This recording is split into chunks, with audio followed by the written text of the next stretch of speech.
Hello. I suppose the word of the night is wow. Yeah. Wow. Wow. Wow. Beautiful. Okay, first, a couple of people have said, you know, well done, Brett, look what you've done, you've turned on this wedding. I just wanted to get the record perfectly straight. This wedding has been completely put together by all of the parents. It's not a, you know, Brett Spinucci act of generosity. I don't have the imagination to put this thing together, let alone the money.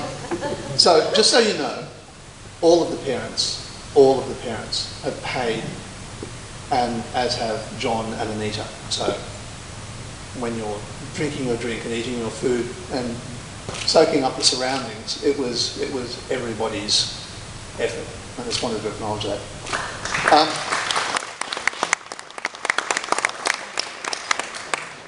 All right, bit of history. In Anita's early years, we were lucky enough also to have the support of Bill and Rita, Anita's grandparents. And they opened their home and they opened their hearts and they spent endless hours and days looking after Anita while her mum and I went to work to pay the mortgage and afford a bit of life. And I've never formally acknowledged their enormous efforts and see this as a perfect time to give my thanks for their endless help in childminding and the love and happiness they shared with Anita. It's made her the person she is today, and I thank you.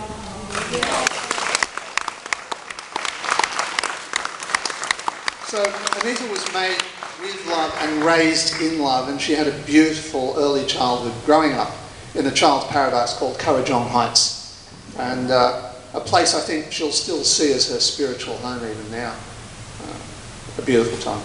Now, the long drive to her grandparents every day meant that we had to fill many hours of travel, and those many hours of travel, being the indulgent father I was, meant I'd engage in every stupid role-playing game that she could invent or we could invent.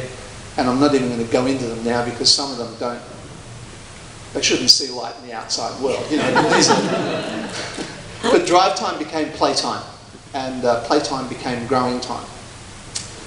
When she was born, Anne and I used to joke that somehow two wrongs had made a right. Anita had her mother's looks and her father's sense of humour. And if it had been the other way around, it could have been justification for drowning at birth. Somehow we produced a child who was gorgeous, bright, and who also had a stunning imagination and a sharp wit.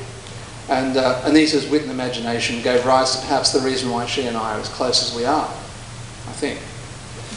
This has proven to be both advantageous and disadvantageous at the same time over the years, and we both often blur the line between the classic father-daughter relationship and a friendship.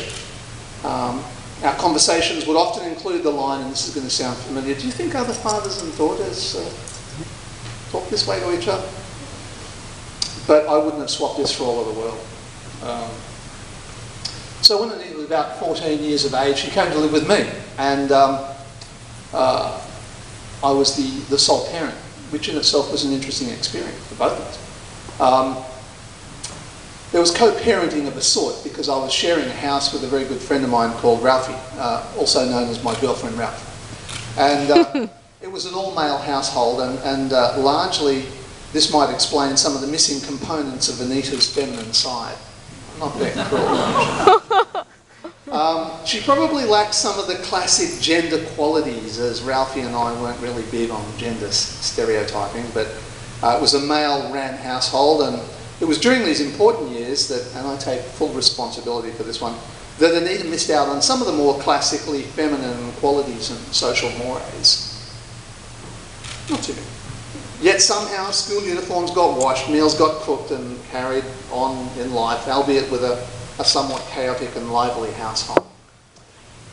It's largely due to this living arrangement that her communication style became very male. For those of you who know Anita well, she's probably best known for her very direct, yes, method of communication and frequent use of profanity. I know that might surprise some. She will not suffer fools easily, and you will never die wondering what she thinks of you or your opinions. Luckily at the time, at the high school, she met some wonderful friends, and they're with her today, who were able to pick up where maybe I was lacking as a parent. You know, they needed the female perspective.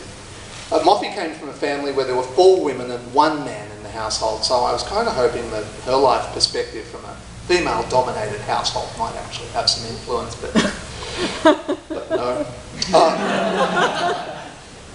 I'll call you Belinda Bender. Now as a degree qualified psychologist, probably honed her early skills on Anita, I think. It was good training. Sonia, with her legendary cooking and baking skills, made sure all the girls learned to cook and everyone was well fed, the soul and the belly. The belly. So, and of course Chriso, fashionista, the life of fashion. I distinctly recall overhearing one conversation between them that went along the lines of, take that off, Anita, you look like a complete whore bag.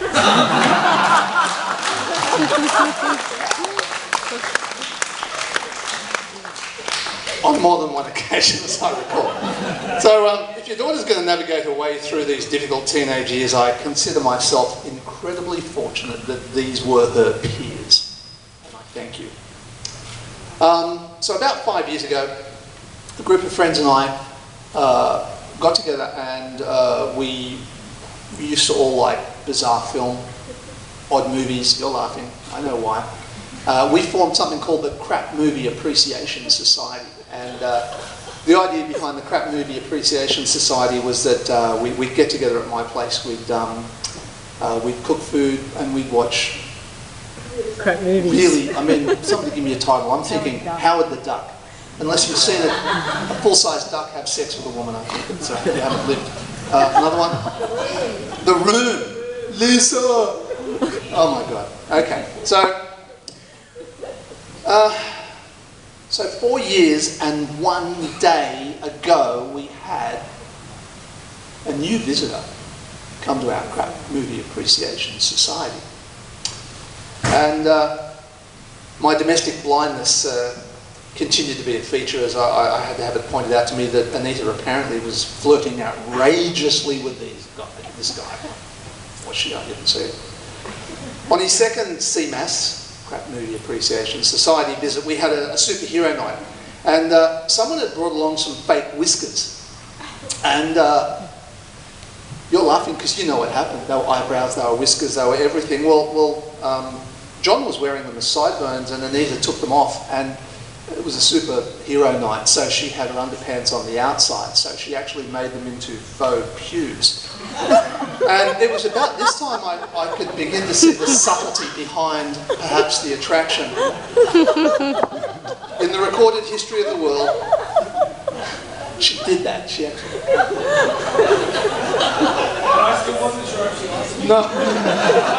It's such a mixed signal, I could understand you'd be a little unsure. In the history of the world, there were people who truly believed the world was flat and you could sail off the edge, and there were people who tried to convince the inventor of the first car, Carl Benz. They tried to say, if you go more than 50 kilometres an hour, you'll suffocate, you'll never live, you'll die. Right? And then there's someone who might have believed that a man 8 years older than his daughter was just too much of an age difference, and I'm happy to report that all theories have been proved completely without foundation. I thought this would be a good time to out myself for being the doubting person, that John was anything other than Anita's perfect future partner and now her husband, and for that I offer my public and sincere and humble apology, because I know it was unpleasant to begin with, but pretty soon I started to think, apart from, I was over the initial outrage that a man 8 years her senior could be interested in my fragile little flower. I gradually became genuinely concerned that actually it could be him that was going to be in deep shit. So eventually I got friended on Facebook by a man named Jonathan Cake. And so for about the first 18 months they were going out, I mistakenly, but totally excusably, thought his name is...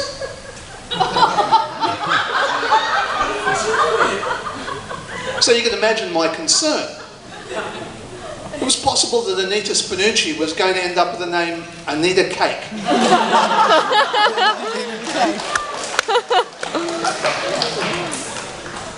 With Jon, Anita has matured, blossomed and grown as much in 4 years as she did the 22 years previously.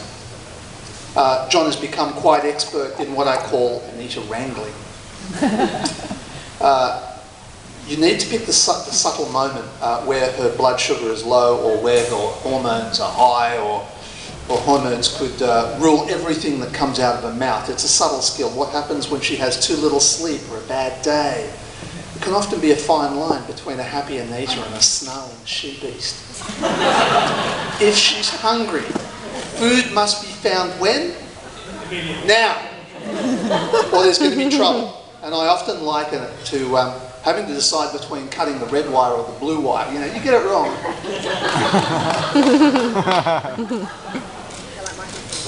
But I see that over time Jon has absorbed this and has an impressively structured game plan in his Anita wrangling. He's become quite expert. As my parting piece of advice, I can offer one final worthwhile suggestion. If there's going to come a time when, you know, you're going to sort of say, look, honey, your birthday, I'm going to be away on conference. It's going to happen. This will get you out of so much.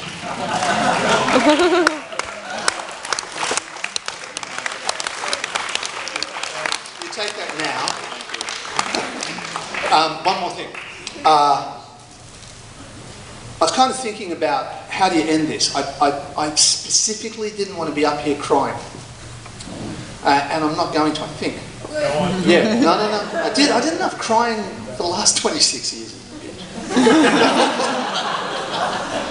No. I thought when you look around you, their future life together, this could be the metaphor, really.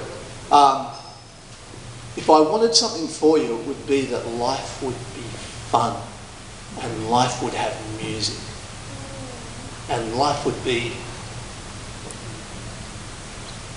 your marriage would be enduring. God damn it, I wasn't going to do this.